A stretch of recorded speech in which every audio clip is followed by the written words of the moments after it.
4 line भूमिका में कवि का कहना है।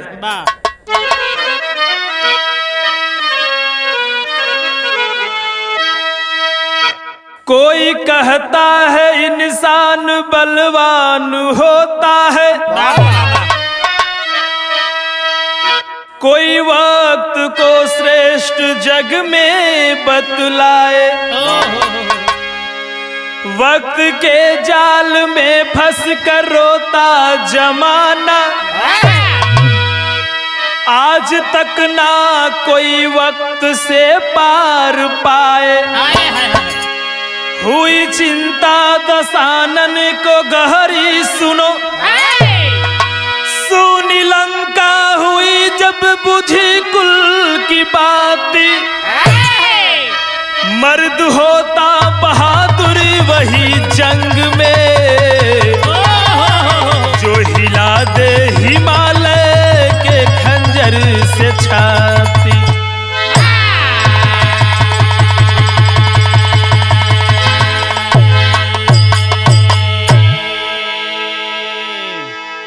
ए भैया, रामायण से एक नई खोज है, आप लोग के बीच में जा था, आप लोग के बहुत पसंद आई। कव्वाली है, कैसे मास्टर?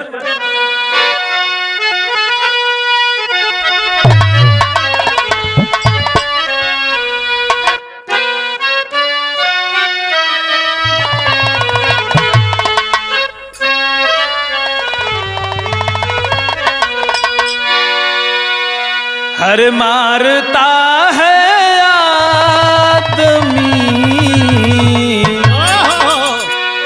हर मारता है आदमी, मर रहा है आदमी।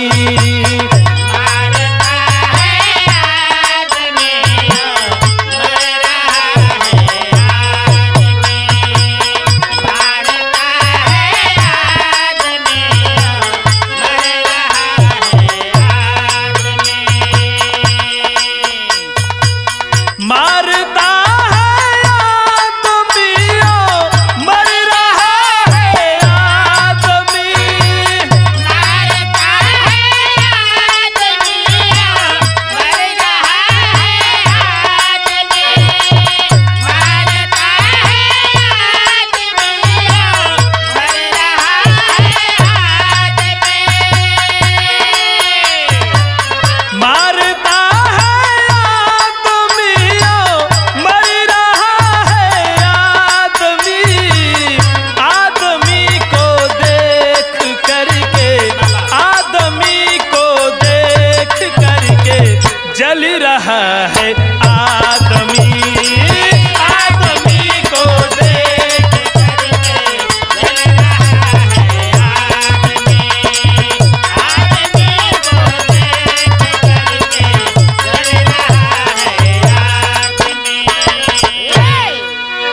कवि जी भाव देना बिरहा में क्या कहला?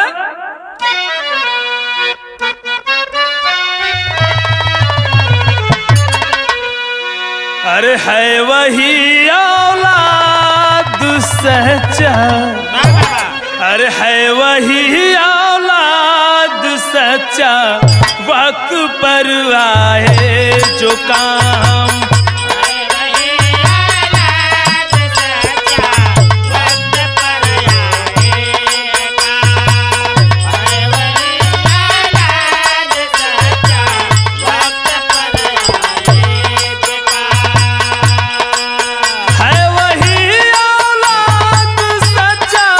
वक्त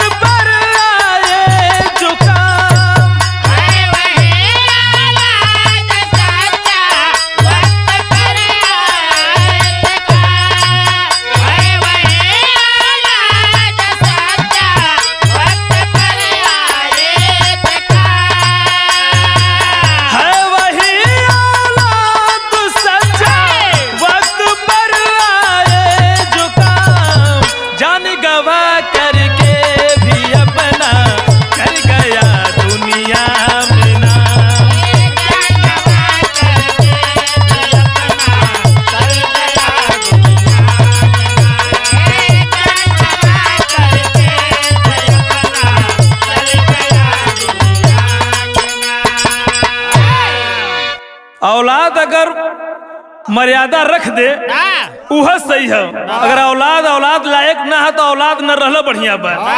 कहानी का शुरुआत है कैसे मास्टर।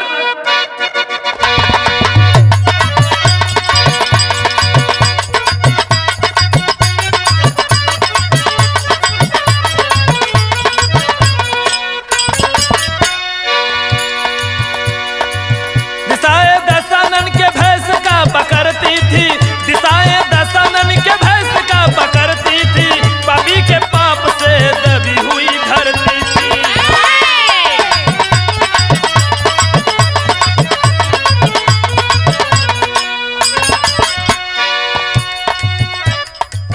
केकसी पुत्र रावण सबका दिल दहलाया था, केकसी पुत्र रावण सबका दिल दहलाया था, लंका पूरी छवि धूमिल वह बनाया था।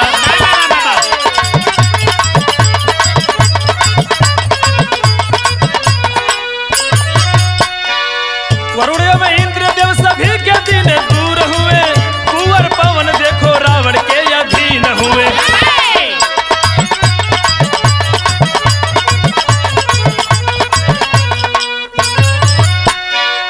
बहन का बदला लेने के लिए रावण ने सवाल किया, सीता को चुरा कर रावण लंका में बवाल किया।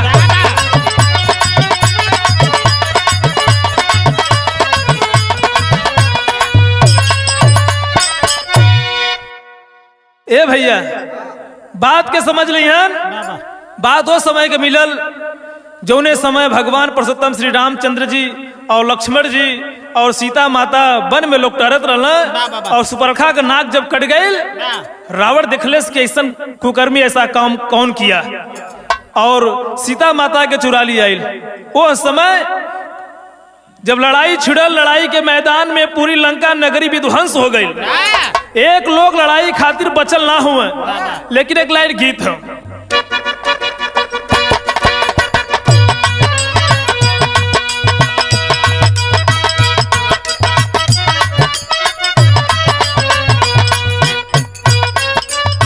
हमारे मास्टर साहब संकेत देते हुए कि कौनो मेहरारू बतावत है का कहे। सैया जात बाड़ा पुलिस के बहालिया में,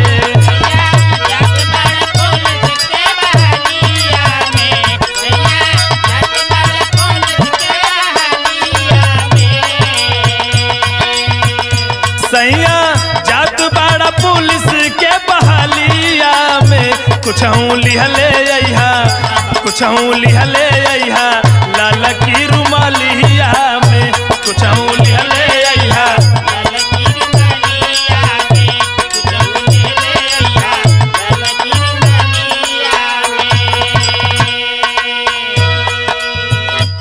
भाव हो बात के गौर करिहन। रावण वो शक्ति हो जो अगर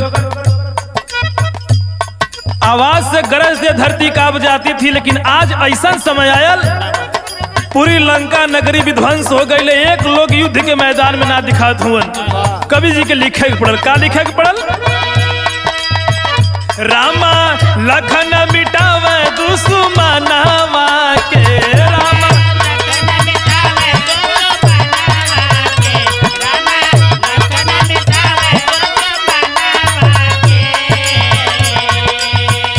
रामा लखन मिटावे दुश्मनावा के, सेना लेके अइले, सेना लेके अइले, लंका में रवानावा के, सेना लेके अइले, लंका में रवानावा में, सेना लेके अइले, लंका में रवानावा में।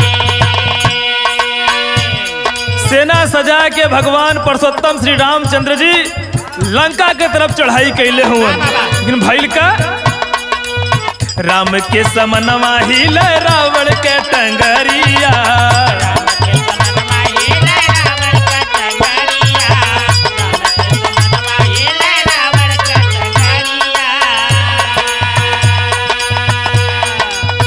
मारल गईल रनावा में सारी लसकरिया,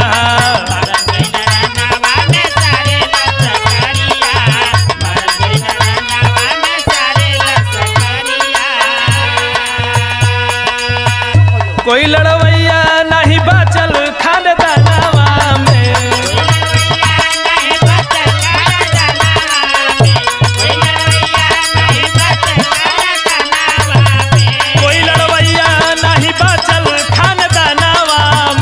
सेना लेके अइले, सेना लेके अइले लंका में रवाना माँ के।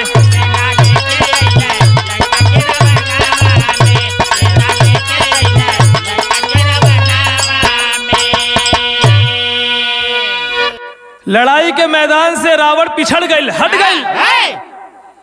भगवान पुरुषोत्तम राम अपन सेना सजा के लड़ाई के मैदान में बुलावत हुआ रावण के। रावण, सुना है तेरी कीर्ति अमर है, बहुत लोग को तो परास्त किया है, हम तुम्हारे सामने खड़े हैं, आ जाओ।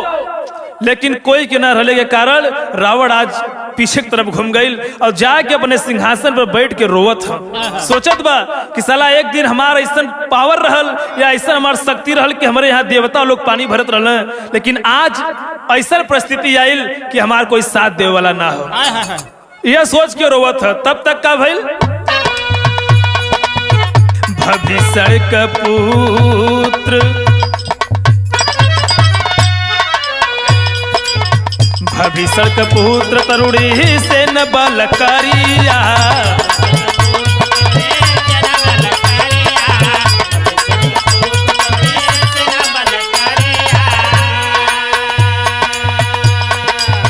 राम भक्त लेव अइले रावण के खबरिया,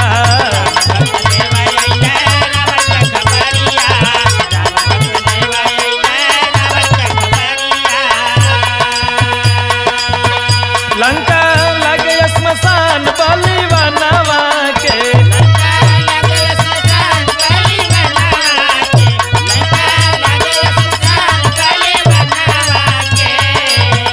लंका लगे श्मशान बलि बनवा के। सेना लेके अइले, सेना लेके अइले लंका में रवाना के।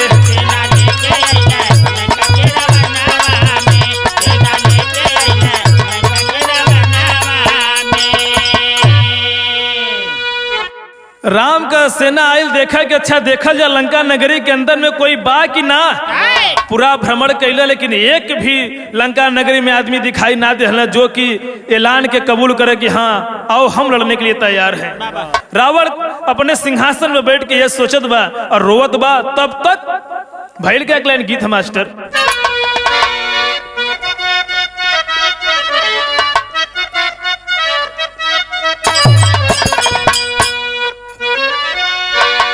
कोनो मेहरारू बतावा था देवरे का हाल का कहलस, अरे के करा से कहीं सैया, अरे के करा से कहीं सैया दिलवा के हाल, तत कहल यहा, तत कहल यहा देवरा कटले बगाल, तत कहल यहा देवरा कटले बगाल,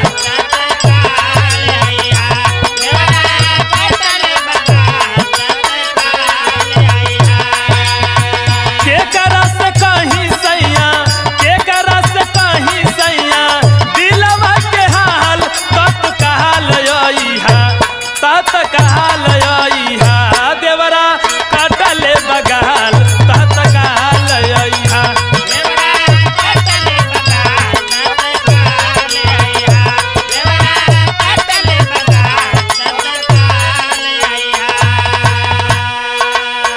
लेकिन भाव हो का हो,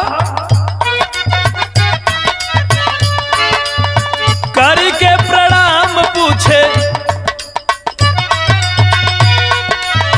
करी के प्रणाम पूछे भविष्य के लाल, मोरे बड़का बाबूजी, मोरे बड़का बाबूजी कहा का बहाल चाल, मोरे बड़का बाबूजी कहा का बहाल चाल, मोरे बड़का बाबूजी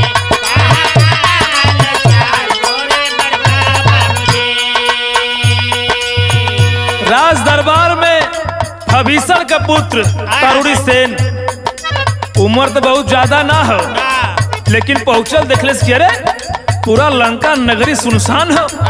अच्छा महल के अंदर जब प्रवेश कैले तो रावण का हालत देखले पहुंच के गलेस, बाबूजी प्रणाम, का भइल कैसन चिंतित हुआ।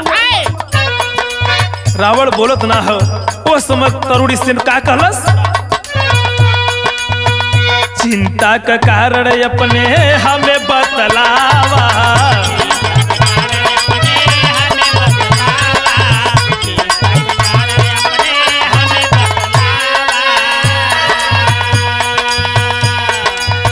काहे मुरझायल बाड़ा दुखवा सुनावा।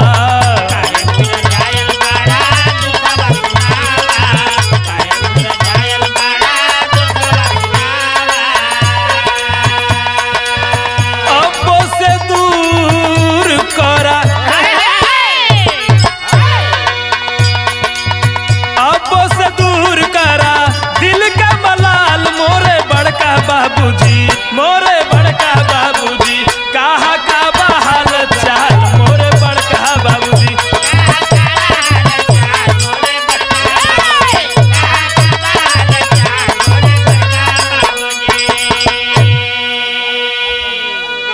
तरुणी सेन कलेश बड़का बाबू बतावा का दिक्कत है, काहे चिंतित हुआ तू? तब रावण इतनी बात जब सुनलेस कि ओ अभी हमारे वंशज में कोई बा, कलेश की परेशान मत हुआ तो बैठा सिंहासन पे। रावण का बात सुन के तरुणी सेन कलेश चिंतित मत हुआ, हम चले थे लड़ाई के मैदान में, हम राम के मार के गिरा के काट के आए। इतनी बात जब रावण सुनले सोचलेस वाह अभी तो हमारे खानदान में वीरन का शुरुआत भइल है। उठल हो रावण, तब का भइल विदेशिया हो।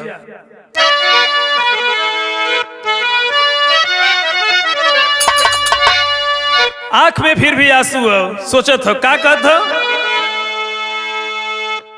हो ही के उदास रावण, अरे रोवा हाय हाय रावण, अरे बुझी गईल कुल का दिया नवाए बचवा। कहला जानल चाहत हुआ आज पूरा कुल के दिया बुत गईल। कलेश बाबूजी कैसे ही भइल, आंख में आंसू बतावत हुआ त कोई लड़वैया नहीं, अरे बचल हमारे कुलावा में मेघनाथ कुंभकर्ण मारल गईल बचवा। कहला मेघनाथ कुंभकर्ण मारल गईल, कहा कहे बच्ची आज वीर कुंभकर्ण और मेघनाथ भी मारल गईल। आंख में आंसू हो का भइल, छाती से लगाई रावण, अरे रोवा हाय हाय रावण, अरे बुझी गईल कुल दिया नवाए बचवा। कहे बच्ची आज सब लोग मारल गईल, आज पूरा लंका नगरी सुनसान हो। छोटा उम्र का लड़का अपने के बर्दाश्त न करे, बाबूजी घबरा मत, अभी हम है राम से मुकाबला लेने खातिर। तो भइल का सुन बात दशानन का, अरे सुन बात दशानन का, तब तरुणी सेन अंगार हुआ। अरे सुन बात दशानन का, तब तरुणी सेन अंगार हुआ। रामचंद्र से बदला लेने के लिए रणभूमि तैयार हुआ। कहा ना कोई तैयार हो ना कोई लड़ाई के मैदान में जाए, बाबूजी हम जब का कहा जो नाक कान काटा बुआ का, अरे जो नाक कान काटा बुआ का उसको काट गिराऊंगा। अरे समर भूमि के अंदर अपनी विजय पताका लहराऊंगा। चलल जब इतनी बात कह के ललकार के तो अपने मातारी से भेंट करे चलल। भइल का गीत है,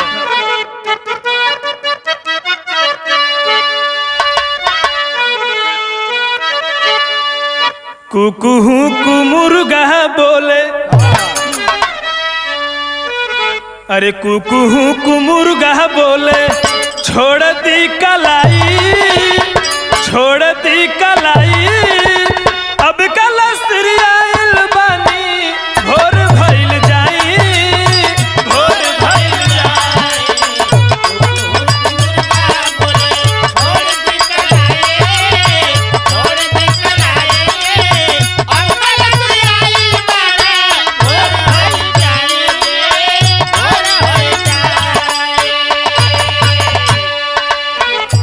चलत हो कलेश बाबूजी चली, कल कहाँ के बस माई से 2 मिनट बतियावल चाहत है, फिर लड़ाई के मैदान में पांव धरत है रावण के। कैसे तरुणी के बात सुन के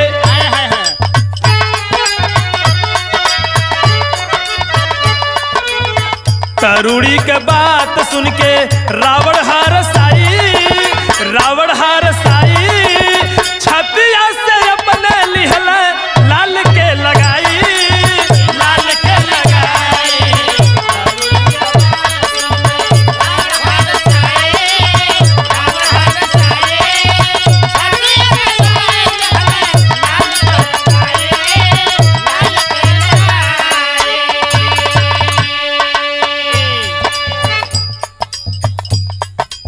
चलल कैसे? लंका पति से विदा लेके बलि बनावा, लंका पति से विदा लेके बलि बनावा, लंका पति से विदा लेके बलि बनावा।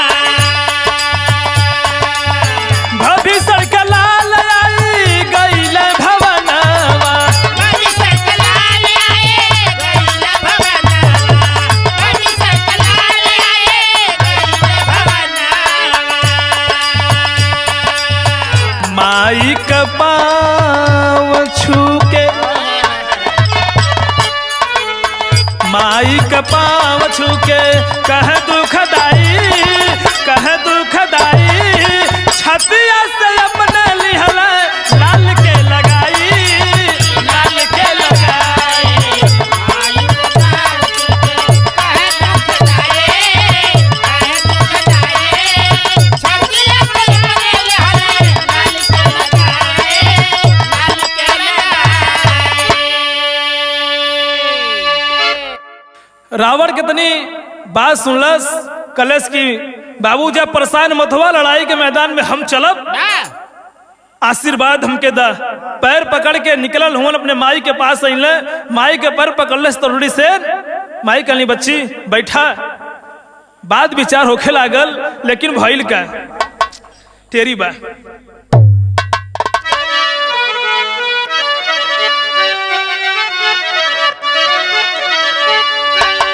हरे विपत्तिया भारी लंका में पड़ल, हरे विपत्तिया भारी लंका में पड़ल, रण में करे जाइबे हम रावण के मदतिया रे मदतिया रे मदतिया।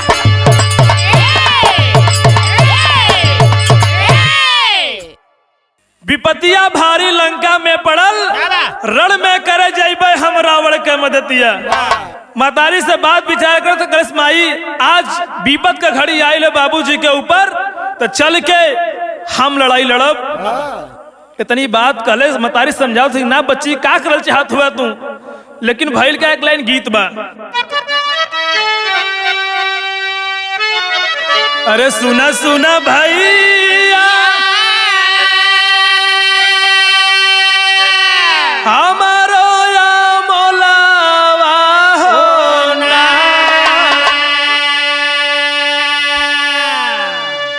ई तो गीत बा, लेकिन भाव के गौर करिहन भइल का। अरे सुना सुना लाला मोरा, अरे तारुड़ी जूझरावा होना, अरे बचवा अपना कटावा जन तू गरावा होना।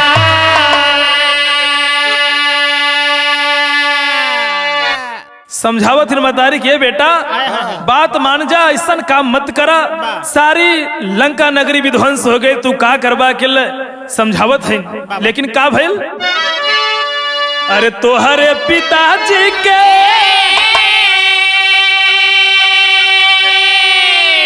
यह दशासन बद करावा होना,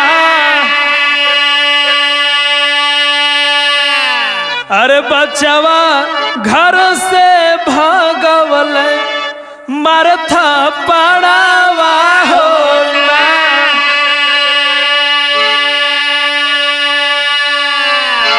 कह जानल चाहत हुआ यह रावण दशासन अपने आगे अपने अहंकार में किसी को जोड़ा नहीं, तुहरे पिता की लात मार के घर से बाहर के दलस, आज जो करे चलते लड़ाई लड़ जात हुआ तू। मान जा बेटा, समझावत हिरमा तारी, लेकिन भइल का? अरे नास होता बाटे नास,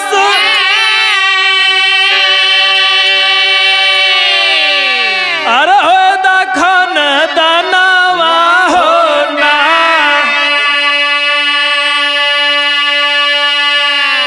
अरे बचवा अरे अपना कटावा जन तू गरावा हो ना।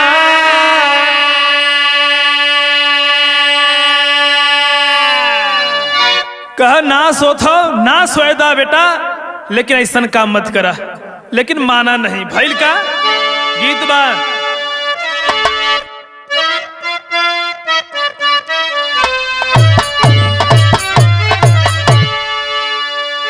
अरे माई हो ललनवा देदा,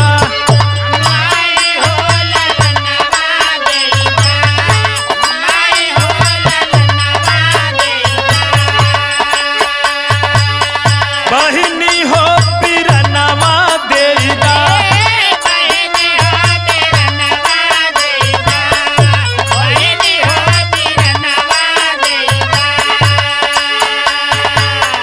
माई हो ललनवा देदा, बहिनी हो पिरनवा देदा, देशवा के खातिर अपने सोना गहनवा देदा, माई हो ललनवा देदा,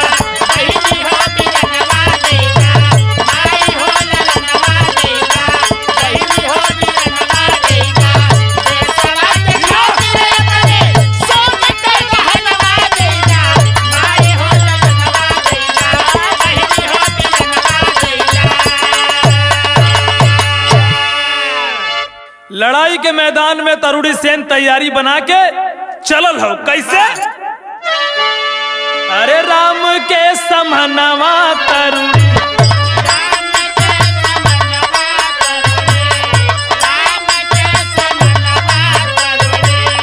लेके धानुष बनवा तरुणी,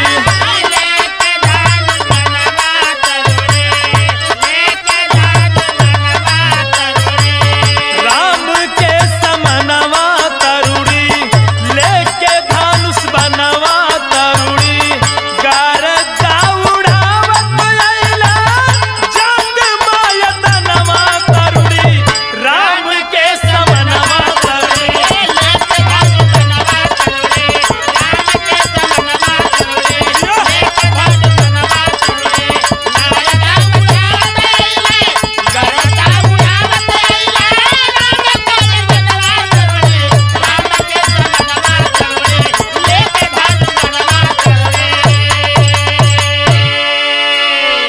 लड़ाई के मैदान में तैयारी बना के तरुणी सेन चल दिहलस।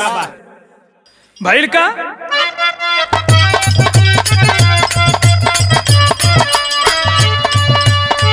तरुणी के रात ध्वजा घोड़ा के शरीरिया पे,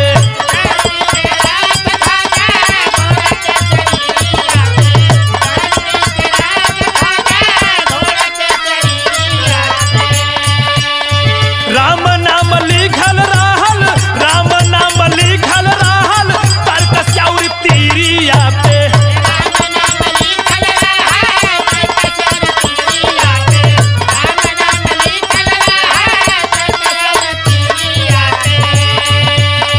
गर्जा समारह बीच, गर्जा समारह बीच, बांध के कफनवा तरुणी, राम के समनवा तरुणी,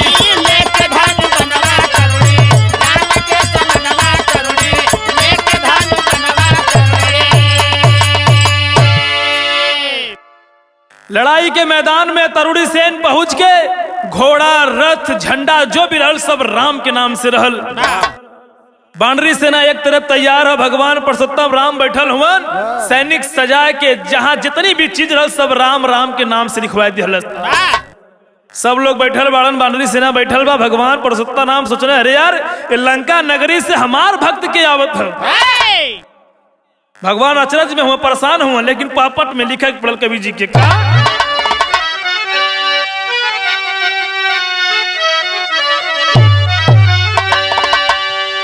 हरे राम भक्त देख राम गए घबराई लंका नगरी में, हरे राम भक्त देख राम गए घबराई लंका नगरी में,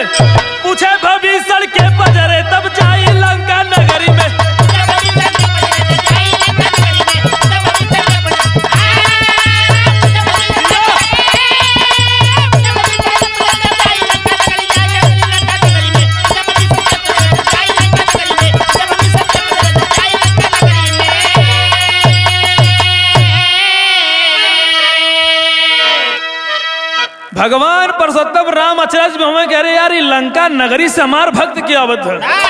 विभीषण से पूछल अरे यार यहाँ बा आखिर बा के विभीषण का बतावत हूँ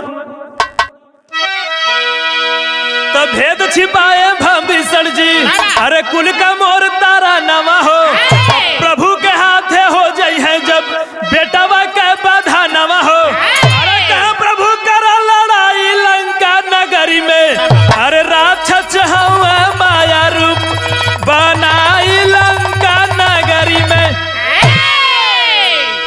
भगवान पूछला आखिर के बा विभीषण जी हाथ जोड़ना कहा प्रभु तो राक्षस समस्या माया रूप बनैले हुए चाल बा हमारे के संग कौनो गुमराह में डाल के मैदान में लड़ाई खातिर। भगवान कल अच्छा तैयारी लोग बनावत हुवन लेकिन भइल का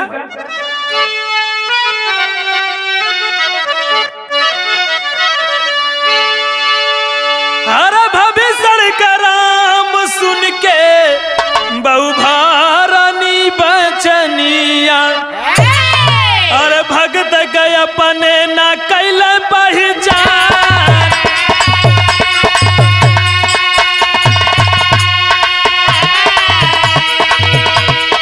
होई के अधीन रघुनाथ तौने छाना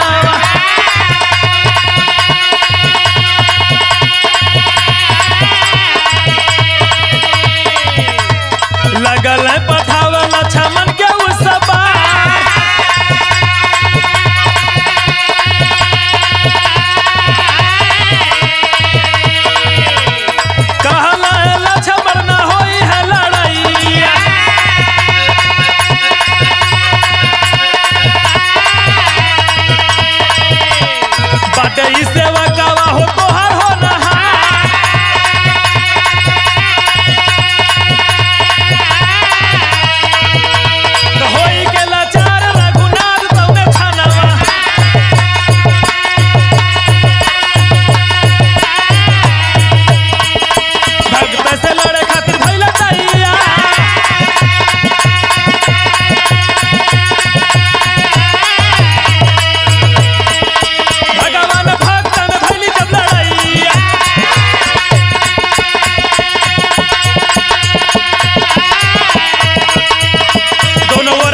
लड़ाई के मैदान में विभीषण का नहीं राक्षस रूप बना के सब हुआ लड़ाई आप करें। लक्ष्मण के संदेश भजोले कि आजा भाई लड़ाई लड़े खातिर राक्षस लोग आल हुआ। लक्ष्मण कलेश ना भैया हम ना आ पाई, ये जो आपके भक्त है भगवान बराबर हो, हमसे लड़ाई ना हो पाई। भगवान रामचंद्र जी स्वयं लड़ाई के मैदान में जब उतरना बाढ़ पर बाढ़ वर्षा कहने, लेकिन तरुड़ी सेन के मार ना पौले, हरा ना पौले, मार ना पौले, अचरज में पड़ गई, परास्त हो गए कि कैसे के मारी हम। विभीषण से कहले भाई पूरी लंका नगरी के विध्वंस करे में तुहार हाथ रहा, सारी सिस्टम बतौला, ई ना मरी का। कहला अरे प्रभु एक ही उपाय बा। का उपाय है? कह करे पूरे शरीर में राम राम लिखल हो और जहां तुहार बाढ़ लगी एक कुछ ना हो। कहा तब कह करे पैर के नीचे तारू जो है तारू में राम नाम का शब्द ना बा, अगर हो सका कोनो उपाय लगावा तो यही कारण ही मर सकला। इतनी बात जब भविष्य का भगवान राम सुनला कहला ठीक बा, और माया का मंदोदरी बना के आसमान में दिखावत हुन और बाढ़ तानत हुआ मारा खातिर ते उड़ के गल मंदोदरी के बचावे खातिर। जब मंदोदरी के बचावे खातिर तरुणी सेन गयल तब भगवान के मौका मिलल और बैठ के नीचे के बल पर घींच के बाढ़ जब मरले हुए तो तारू में जाके लगल। जब तारू में लगल गिर गई जमीन पे, आंख में आंसू है, रोवत है, अपने भविष्य बाप के दिल ताकत है, कथ बारे बाबूजी। अंत में पूरा लंका नगरी की विध्वंस कही के मनला भैल का।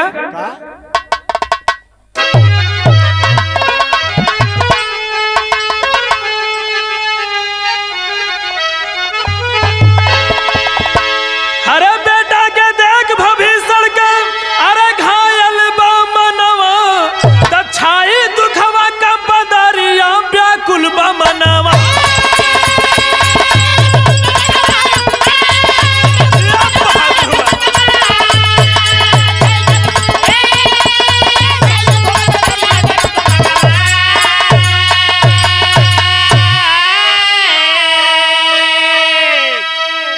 तरुणी सेन मारल गई, बानरी सेना नाचा था, भगवान पुरुषोत्तम राम के जयकार होता। आंख में आंसू भर के भविष्य गोद में लेके बेटवा के रोवत भैल का। भविष्य जी करे जवाब पे कह धई के हाथ हो, अब बेटा हूँ मोर दुखित भैल रघुनाथ हो।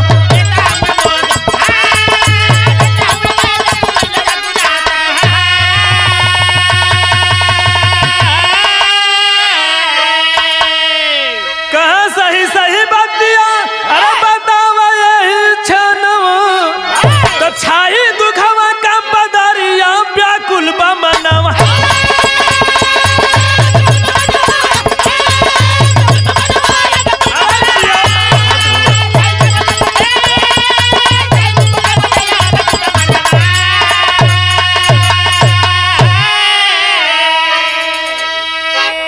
गोद में लेके बेटवा के लाश के भविष्य रोवत हुआ।